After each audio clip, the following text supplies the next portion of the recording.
Good morning. Look at those clouds.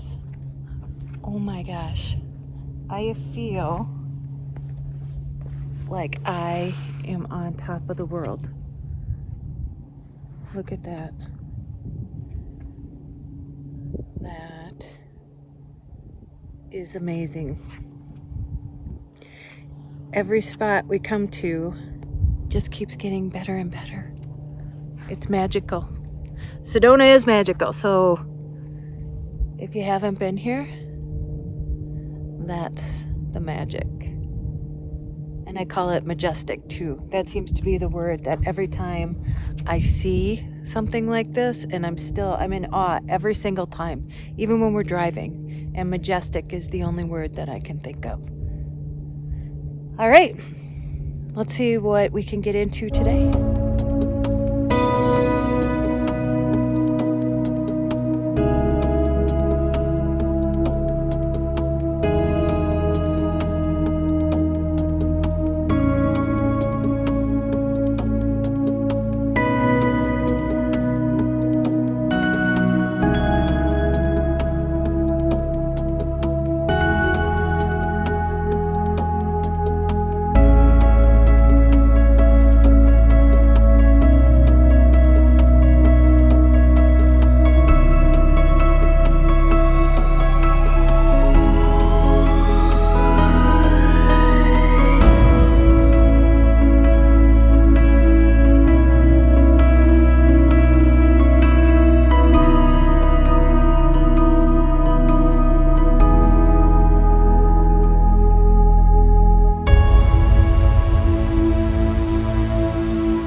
Okay, so I am in the van.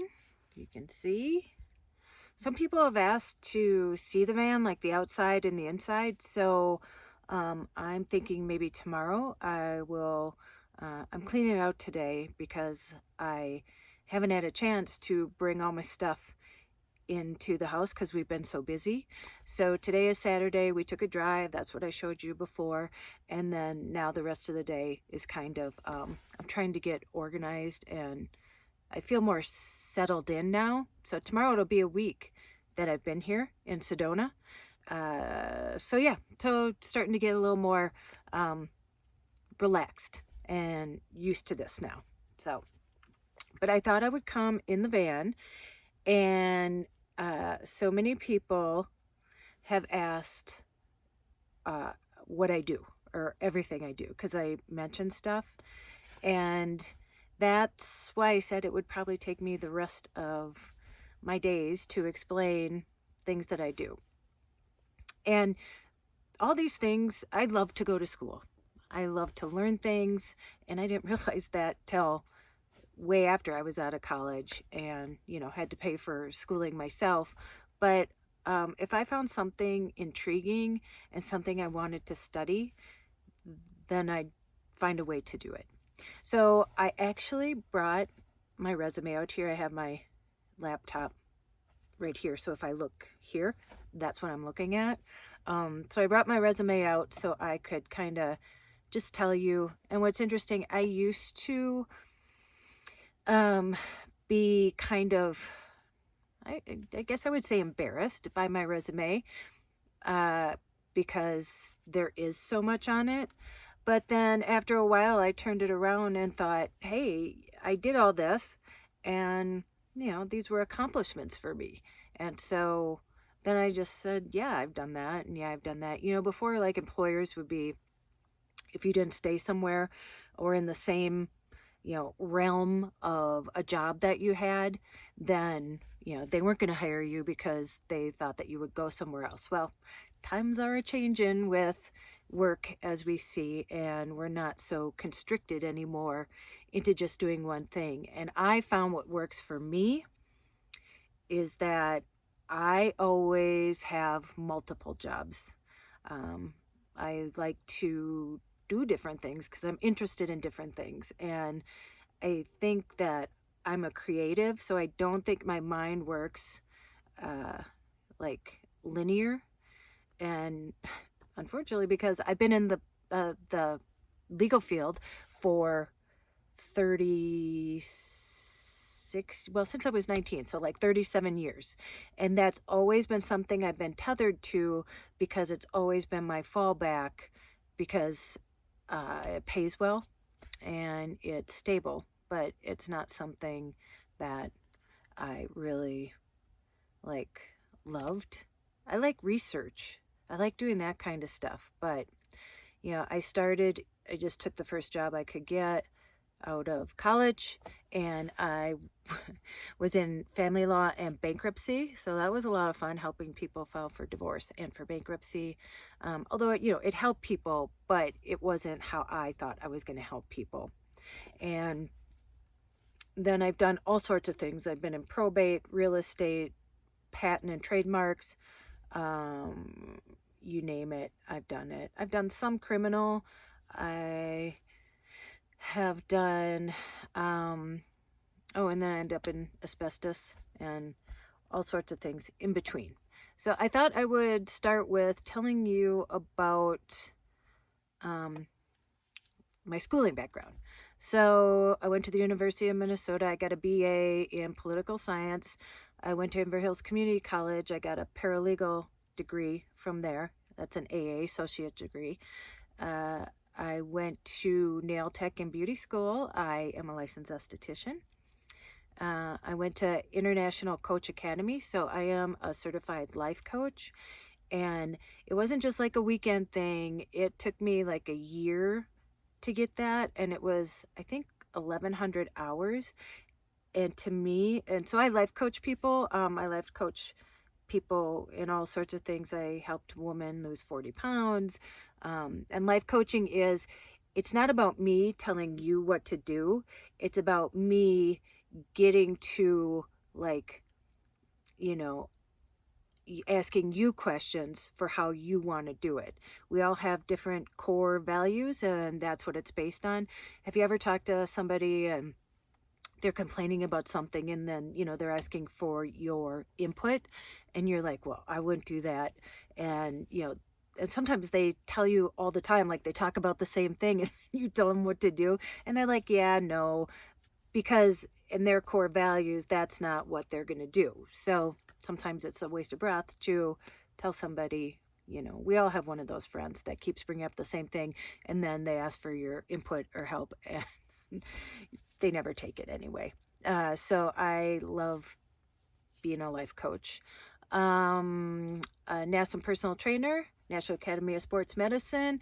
I've always been into working out. I've always been into sports, an athlete, and I just wanted to learn more. And I did do that for a little bit, but for me, there wasn't really much money in it.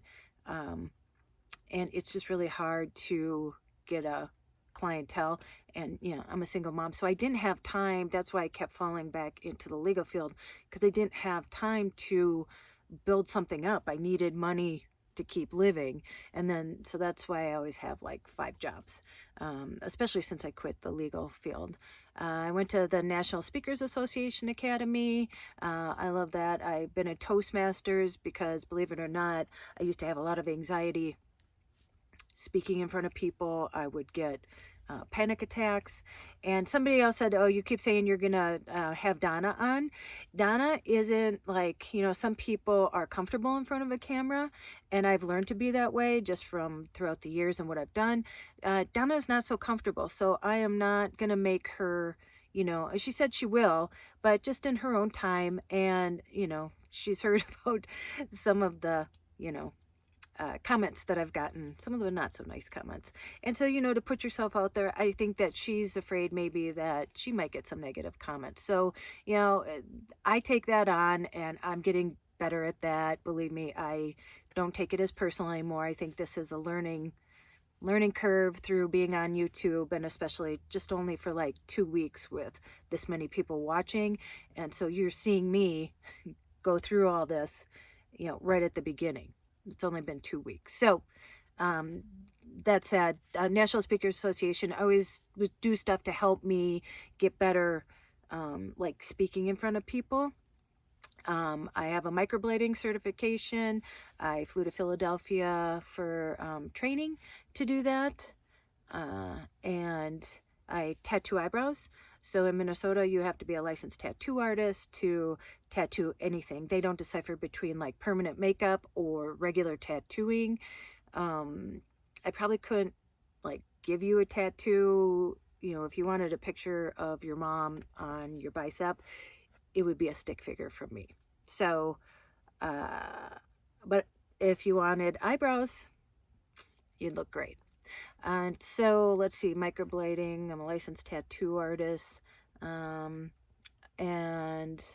yeah, so then I'm going to go to like kind of like what I've done. So in the legal field, I've done a lot. I've been a litigation analyst, a legal assistant, case assistant, all that kind of stuff in the legal field. And then I started running medical spas. So like the first couple were like laser hair removal. And I loved running medical spas. Although there aren't that many jobs, so they're few and far between. Let's see. And then I ran, one that did like all other kind of lasers too. And then I ran one that didn't have any lasers, and it was more like massage and very like holistic. And then I used to work out at Shop NBC. I was a model there. And then I worked with agencies, modeling agencies. And there's a non-exclusive in the Twin City area just because it's not that big of an area to get a lot of jobs. So when you're non-exclusive, you can work with, as many different modeling agencies as you want to.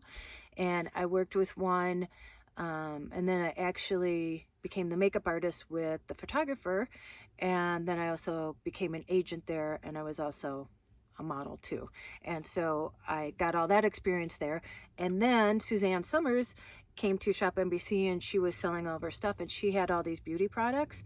And I was actually the beauty consultant for Suzanne Summers for all of her beauty stuff out at Shop NBC.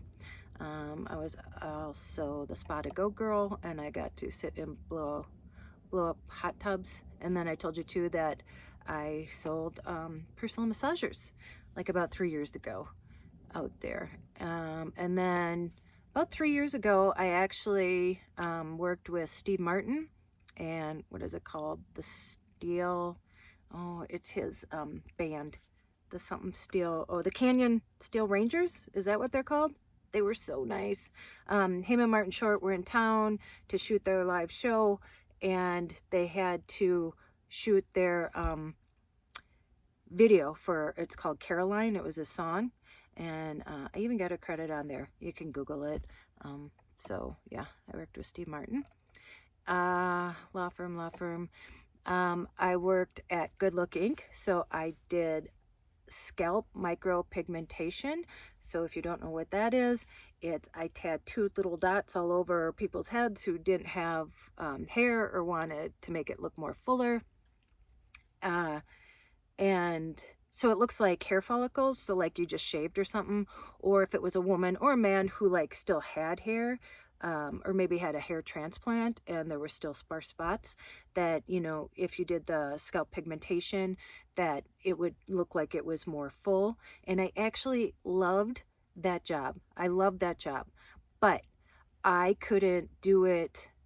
I had to quit because of just the repetitiveness of doing this all day. I could be doing this for 8 hours.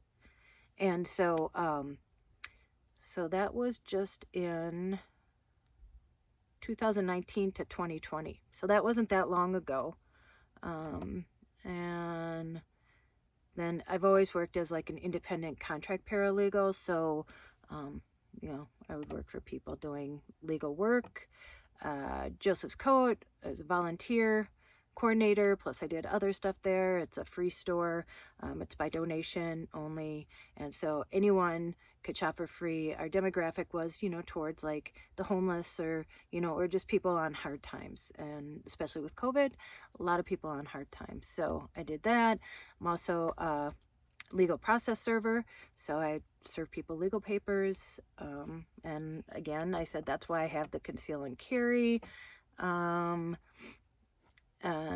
I'm an esthetician. I work out of a salon at home. I do facial stuff, skin stuff, dermablading, microblading, blading, anything like that, any beauty stuff. And then I also work on shoots, or on commercial shoots or print shoots, and I do hair and makeup. I actually do work with a publishing house, and they're romance novel covers, and they happen to be Christian romance novel covers, and they're all period pieces. So sometimes they would have like dresses specially made, and the woman's always the heroine in these books, so it's even more fun. And so we would have like these beautiful dresses sometimes, and I do period piece hair, which I love to do. And I love doing those shoots. I actually missed some. I've been doing those for like 10 years now, and before I left, they come every quarter, and I was missing doing them, so kind of missed that. So let's see, covered all that. Oh, a pharmacy tech. So right before I left, uh, they needed to hire like 3 people to like give the vaccine, and I had applied there for a beauty consultant job, just another fill-in job that I thought I could, make some more money. So but it didn't pay enough, and it wasn't, yeah, it just didn't. And so then she had called me, and she said, well, Tracey, you're a tattoo artist. It all kind of works together. So then I got my pharmacy tech license for Minnesota, and learned how to give the vaccine. Listen, if I can tattoo somebody's eyebrows with, it's a manual blade. Well, it has like 18 needles on it, but it's just like this big. If I can scrape across your face and make 2 eyebrows look alike, giving a shot was easy. I gave the vaccine and the flu shot. And so that's kind of that for my experience. So then my community involvement and special interest that I have at the bottom of my resume. Let's see, I was president of my townhouse that I owned. I wrote 2 books. One's a children's book. It's called Heroes in the Sandbox, and it's to explain to kids why the troops were in the Middle East at the time. I published that in 2010. You can Google that. You can find it. It'll come up. And then I also wrote The Insider's Guide to Makeup Application. And so, again, you can Google that. And that was in 2015. I've been on 3 mission trips. I went to Dulac, Louisiana, Managua, Nicaragua, and Biloxi, Mississippi. And I went with my church. It was a non-denomination church called Eagle Brook. Let's see, I served at the Women's Homeless Shelter. I completed a 10-week Befriender training program through United Methodist Church. And that was great. I loved that. We actually went to... what do they call it? It's not a nunnery. It's blank right now. But, and actually, they all prayed for us who are in the Befriender program. They prayed for us for 24 hours. And I thought that was, like, really cool. I've done duathlons, triathlons. I did 2 fitness competitions. I actually did Fitness America when I was 50 years old. In 2014, I think. I've modeled, but I didn't start modeling till I was 36, 37, till after I had my daughter. I had my daughter when I was 35 or 36, and then I started modeling right after that, which is kind of weird. I campaigned for Maplewood City Council. That is a story all in itself. And I was a roller derby girl at 46, and that's a story too.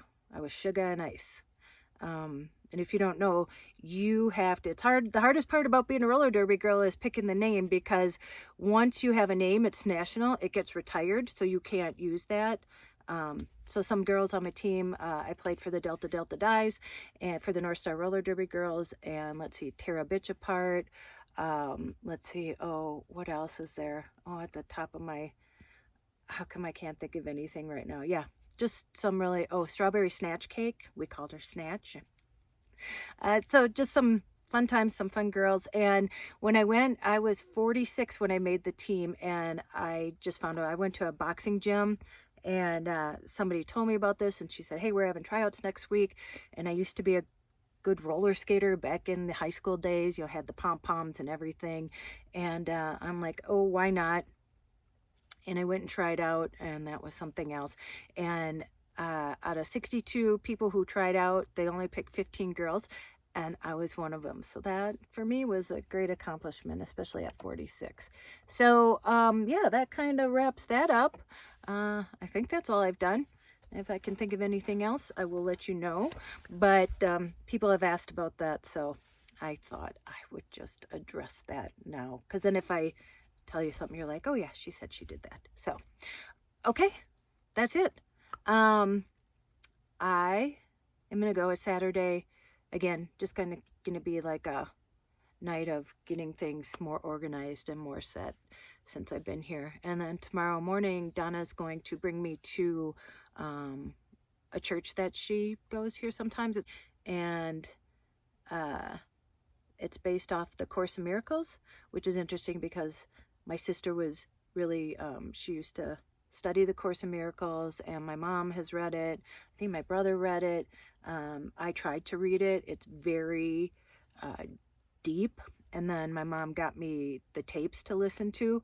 So, yeah, let me know if you've heard of the Course in Miracles before. And also, let me know if you're like me and you work like 10 jobs instead of one job. And I will tell you, I was telling Donna this story the other day. So I did all this, and I think I was telling my family one time we were at a family holiday, and I said, well, and you have to remember my sister's an accountant. She just kind of thinks like this. She's my oldest sister. And, I think I had like gotten the job with Suzanne Summers or something. I'm like, "Oh yeah, I, get to do this."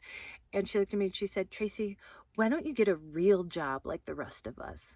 And I was a little put off time, but after I thought about it, it was just coming from her. Do you know what I mean? She couldn't live like me, working all these different jobs and doing it that way. She has to, like, she sets her clothes out the night before. She's one of these people that has to do like this. So it was fearful for her to think like that because she couldn't do it. It wasn't, after I realized that, I wasn't mad at her because, even like with the negative comments and stuff, I know that it has nothing to do with me when people do that. So this has been a great reminder and a great, it's actually been part of the healing journey because it reminds me how it really has nothing to do with me. So anyway, that's it for today. There's a Tracey talk for you. Yeah, I hope these aren't boring. I don't know. I don't know what's boring, what's not, what you want to hear. So give me some suggestions. But yeah, let me know if anything I talked about resonates with you, because I love, when I tell stories, you guys come back and tell me your stories that like resonate or relate to it. And I love, love, love, love to hear them. So keep telling me your stories. Okay? Okay. I will see you in the next one. And you already know, go out and make an adventure. See you soon.